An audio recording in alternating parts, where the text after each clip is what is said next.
Hello friends, Ram Ram, जय श्री कृष्ण। आप सब कैसे हो? आशा करते हो सब बहुत बहुत अच्छे होंगे फ्रेंड। और मैं पहले ही हंस रही हूँ तो आप समझ गए होंगे कि मैं किस पे रिएक्शन दूंगी फ्रेंड। यह है संबित पात्रा स्वैग यानी ठग लाइफ। तो संबित पात्रा भी एक बहुत बड़े क्या है संपादक बोले जाए, क्या बोलते हैं हिंदी में मेरे को नहीं पता, लेकिन बहुत ही मतलब बढ़िया से पंच लाइन मारते हैं और पंच लाइन में बहुत ही बढ़िया से ये बीजेपी के नेता है, बीजेपी का पक्ष रखते हैं और सामने वाले की बोलती बंद, ऐसे बोलते हैं ना, बंद। तो आइए पहले देख लेते हैं ये ठग लाइक। उससे पहले फ्रेंड, मेरा वीडियो पसंद आए, मेरा रिएक्शन पसंद आए तो वीडियो को लाइक जरूर करें, लाइक जरूर करें, चैनल को सब्सक्राइब जरूर करें। 3000 मैं हर वीडियो में बोल रही हूँ, वो भी 2 टाइम्स। तो आइए पहले देख लेते हैं ये ठग लाइफ, उसके बाद हम बात करेंगे।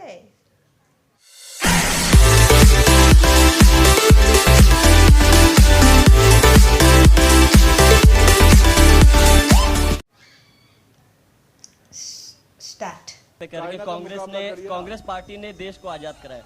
सर सुखदेव, भगत सिंह, राजगुरु ये सब ने तो कुछ नहीं किया था शायद।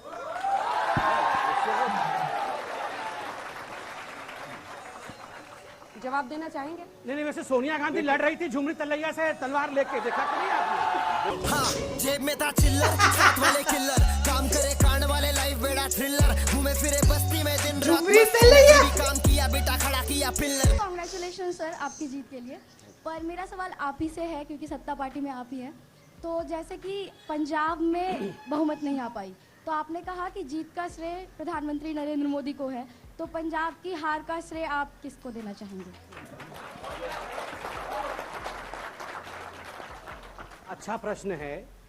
देखिए, पंजाब में हमने हमेशा कहा, आपने प्रधानमंत्री जी को भी सुना होगा और हमारे पार्टी के तमाम बड़े नेताओं को सुना होगा। पंजाब को लेकर उन्होंने हमेशा कभी भी ये क्लेम नहीं किया कि हम इस पर सरकार बनाएंगे। हमेशा वो कहते थे कि हम छोटे भाई के रोल में पहले थे, क्योंकि शिरोमणि अकाली दल के साथ हमारा गठबंधन था, वो बड़ा भाई, और हम 5-6 सीट पे लड़ते थे, हम बहुत कम सीट पे लड़ते थे। इस बार पहली बार हमने अपनी ऑर्गेनाइजेशन वहाँ शुरू की है, संगठन बनाना आरंभ किया है। हम सरकार अवश्य नहीं बनाएंगे, मगर जो वोट प्रतिशत हमें मिलता था, हमारी पूरी कोशिश रहेगी कि उस मत प्रतिशत को बना के रखे और भविष्य में अपने संगठन को गढ़े। इसमें कोई दो मत नहीं है। और मैं इससे नहीं इनकार करूंगा कि आम आदमी पार्टी की एक अच्छी और प्रचंड जीत पंजाब में हुई है, उसके लिए उन्हें और एक क्षेत्रीय पार्टी ने राष्ट्रीय पार्टी को बीट कर दिया वहां, तो बिल्कुल चुनौती के रूप में स्वीकार करना चाहिए। अंजना जी, हम में और कांग्रेस पार्टी में यही फर्क है। अगर चुनौती है तो चुनौती को स्वीकार करना, तैयारी करना कि चुनौती को अगले बार कैसे। आपने पैसे के दम पे क्यों कांग्रेस सरकार को तोड़ा? भाई साहब, आप शपथ ले लीजिए, उत्तर प्रदेश में मुख्यमंत्री बनवा दीजिए। क्या किया था? मैं बधाई दे देता, इतना परेशान बधाई दे देते कि यही जीते। आप ये नाटक कॉमेडी सर्कस क्यों चल रहा है? आप परेशान मत होइए। आपको सवाल कर रहा हूँ, जवाब दीजिए। मध्य प्रदेश में आपने भाई साहब, सुनिए भाई, हम बहुमत में थे भाई साहब। संबित जी, उनके सवाल का सार ये है ना कि सीटें कितनी भी आए, अगर मामला अटका तो लोग कहते हैं बीजेपी वाले सरकार बना लेंगे। ईडी चोटी का जोर लगा के, ईडी चोटी पीछे लगाते हैं, ईडी चोटी का जोर लगा देते हैं। मैं जवाब दे रहा हूँ। अंजना जी, मुझे तो आश्चर्य होता है, 5 राज्यों में मध्य प्रदेश का नाम भी नहीं है, चुनाव मध्य प्रदेश में हुआ नहीं है। ये मध्य प्रदेश है ना, आपने सरकार क्यों गिराई वहाँ? अरे इनको टाइम मशीन में बैठा करके पीछे भेजो, पहले भेजो। ये अभी जवाब नहीं है तो आप यहाँ क्या जवाब देंगे बताइए? नहीं, आप कपिल शर्मा का क्या शो है भैया? कपिल शर्मा तो आपके यहाँ बैठा हुआ है। आप राहुल गांधी,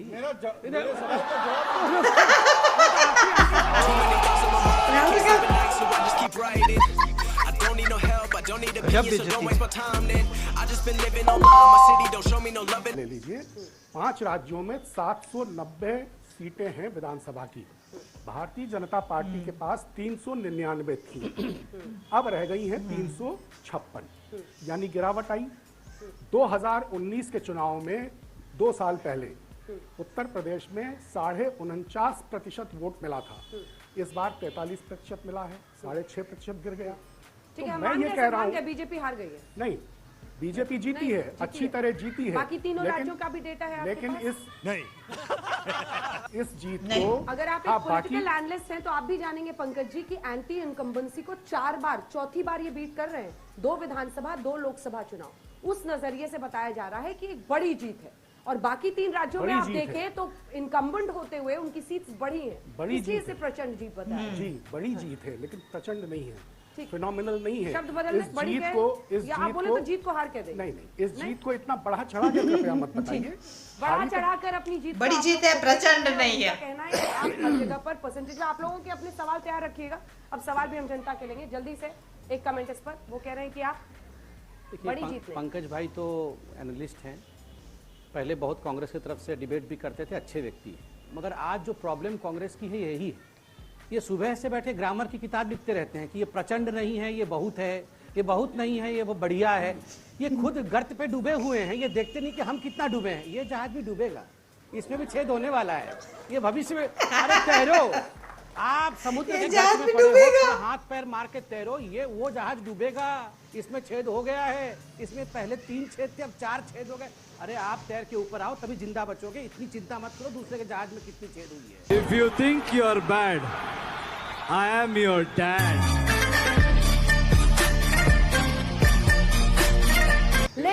लेकिन सवाल यह है कि उनके पास नरेंद्र मोदी है, आपके पास एक परिवार है जो कहीं बोझ तो नहीं बन गया। ये मैं नहीं, कपिल सिब्बल बोल रहे हैं। जवाब देखिए, गिरते हैं शायद सवार ही मैदान जंग में। हार जीत चलती रहती है पॉलिटिक्स में। भाजपा ने किन मुद्दों पर चुनाव लड़ा, और अभी लोकतांत्रिक देश में जो मुद्दे इन्होंने हाईलाइट किए, हिंदू मुस्लिम, मंदिर मस्जिद और हिजाब, कभी कुछ, तो लोगों को मिसलीड किया। इन्होंने ये नहीं दिखाया लोगों को कि हमने 5 साल में क्या किया। भारत की जनता झूठ दिखाया ना, झूठ दिखाया। देखिए, राजस्थान में तो ये हारे, हमने हराया, मध्य प्रदेश में हमने हराया, छत्तीसगढ़ में हमने हराया। हार जीत चलती रहती है, लेकिन देश को तोड़ने की जो ताकत आप इस्तेमाल कर रहे हैं, वो इस देश के लिए खतरा है। और कांग्रेस में डेमोक्रेसी है, हम यकीन रखते हैं। अगर किसी नेता ने बात रखी है, उनको हमने जो है बाहर नहीं किया, उनकी बात सुनी। CWC मीटिंग में सब नेताओं ने बात रखी, कहां गलतियां हुई हैं, और उन PCC प्रेसिडेंट्स को कहा गया कि आप रिजाइन करिए। कल से अधीर रंजन चौधरी और सब चुप पड़े कपिल सिब्बल पर।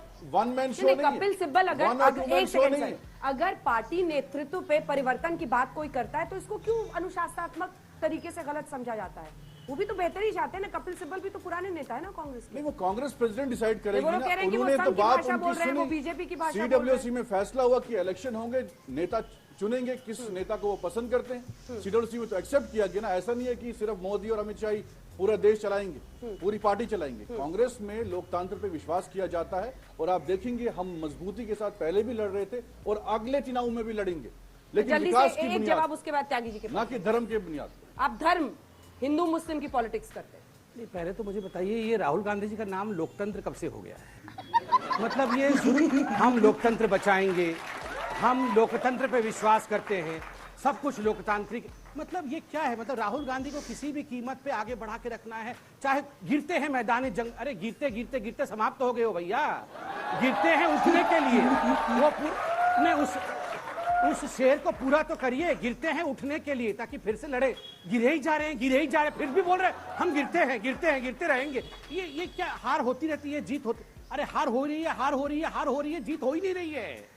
ये सब समझना पड़ेगा। और देखिए, ये हमारा काम नहीं है, ये ना तो अमित शाह जी का काम है, ना नड्डा जी का काम है, और मोदी जी का तो काम कतई नहीं है। ये एक स्ट्रांग कांग्रेस पार्टी का निर्माण वो करेंगे, अब हम करेंगे क्या इनके घर में निर्माण जाके? ये स्ट्रांग पार्टी कैसे होगी कांग्रेस पार्टी? और धर्म के नाम पे हम राजनीति करते हैं? कौन कह रहा है धर्म के नाम पे हम राजनीति करते हैं? मैं तो गर्व से कहता हूं, राम मंदिर बनवाया गया, सुप्रीम कोर्ट के निर्देश के बाद हमने सुप्रीम कोर्ट में तथ्यों को रखा, निर्देश के बाद राम मंदिर बना। आप मुझे पूरे उत्तर प्रदेश के चुनाव में दिखा दीजिए कितनी बार राम मंदिर के नाम पे हमने वोट मांगा है, जबकि हमें मांगना चाहिए था, मांग सकते थे। बिल्कुल गर्व से कहता हूं, राम मंदिर एक बहुत बड़ा धरोहर है इस देश का, मगर हमने टिकट भी दिया और मांगा भी वोट। कहां बिजली पहुंची, कहां सड़क बनी है? हर चुनाव के भाषण को उठा के देखिए। हिजाब तो कर्नाटक का विषय था, उत्तर प्रदेश में कौन लेके आया? आपके नेताओं ने उत्तर प्रदेश में लाकर हिजाब के विषय को विषय बनाने की कोशिश की, फेल हुआ। और आज अंजना जी एक बड़ा विषय हो गया है। आपने पता नहीं, आप सबने सुना है कि नहीं, अशोक गहलोत जी से पूछा गया, आज तक के ही संवाददाता ने पूछा, आज रिपोर्टर ने पूछा कि अशोक गहलोत जी, प्रियंका वाड्रा जी का तो बड़ा अच्छा परफॉर्मेंस रहा या खराब परफॉर्मेंस रहा? बोले बहुत अच्छा परफॉर्मेंस रहा है।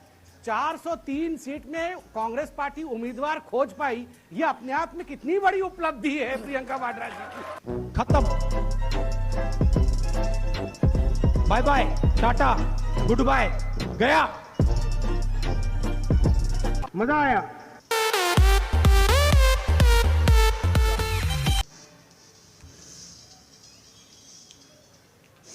इसी का तो वेट कर रहे थे हम। राहुल गांधी जी का तो वेट कर रहे थे। बाय बाय, टाटा, मजा आया, खत्म। आज वो नहीं आया कि ये मजा हम पूरे हिंदुस्तान को देना चाहते, ये नहीं आया फ्रेंड्स। और रही बात संबित पात्रा जी की, तो संबित पात्रा जी एक बहुत अच्छे क्या बोलते हैं संपादक नहीं, कुछ और ही बोलते हैं। वो बीजेपी के पक्ष रखते हैं और बेहतरीन तरीके से कैसे पक्ष रखते हैं।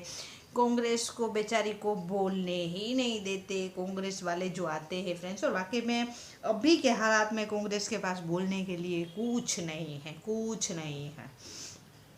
और अभी एक बहुत अच्छा लगा कि कपिल शर्मा तो आपके पास है राहुल गांधी ये संबित पात्रा जी ना राहुल गांधी के पीछे साबु और पानी दोनों लेके दौड़ पड़े हैं, जहां भी मिले दो देते हैं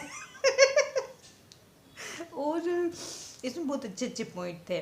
और फिर जब भी हम कांग्रेस और बीजेपी की बात करेंगे ना, तो हिंदू मुस्लिम जरूर आएगा। फिर ये लोग पता नहीं हिंदू मुस्लिम क्यों घसीटते हैं, क्योंकि कांग्रेस का हमेशा से यही बोलना होता है कि बीजेपी आज जिस पोजीशन में है, समझ रहे हो, जिस पोजीशन में है वो हिंदू मुस्लिम पॉलिटिक्स करके आई है, ऐसा उनको लगता होगा। और ऐसा हमको नहीं लगता फ्रेंड्स, क्योंकि आज बीजेपी पार्टी बहुत पुरानी है, लेकिन उसका नेतृत्व आज पूरी तरह से मोदी जी कर रहे हैं। तो मोदी जी की पॉलिटिक्स हमने गुजरात में देखी है 2002 से लेके 2014 तक।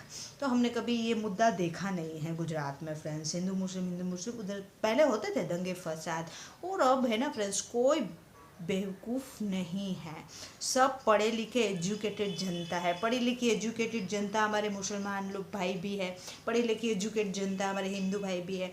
नेता अपने हिंदू मुस्लिम ताली पीटते रहे, कोई फ़र्क नहीं पड़ता, सब समझदार है, सब चाहते हैं वो आगे बढ़े, हमारा देश आगे बढ़े, वो खुद भी आगे बढ़े फ्रेंड्स। हर किसी का प्रोग्रेस हो, जिस तरह प्रोग्रेस हो। मुस्लिम भाई भी ये नहीं देखते हैं कि कोई हिंदू कैंडिडेट है, अगर वो प्रोग्रेस कर रहा है, अच्छा कैंडिडेट है तो वोट देते हैं। और हिंदू भाई भी ये नहीं देखते हैं कि ये मुस्लिम कैंडिडेट है, वो अच्छे है, प्रोग्रेस कर रहा है, ईमानदारी से वो अपना जो देश चलाने की काबिलियत रखते हैं, तो उनको वोट देते हैं। ऐसा कुछ नहीं है, लोगों को ताली पीटने दो, हिंदू मुस्लिम की, किसी को कुछ फर्क नहीं पड़ता फ्रेंड्स। तो रही बात संबित पात्रा की, लाजवाब बेहतरीन कपिल शर्मा है ना कांग्रेस में, राहुल गांधी बहुत अच्छा लगा मेरे को। आपको मेरा रिएक्शन अच्छा लगा वो वीडियो को लाइक, चैनल को सब्सक्राइब जरूर करना। और अब मिलते हैं फ्रेंड ऐसे ही किसी कॉमेडी वीडियो में। बाय बाय, जय हिंद, वंदे मातरम, बाय बाय।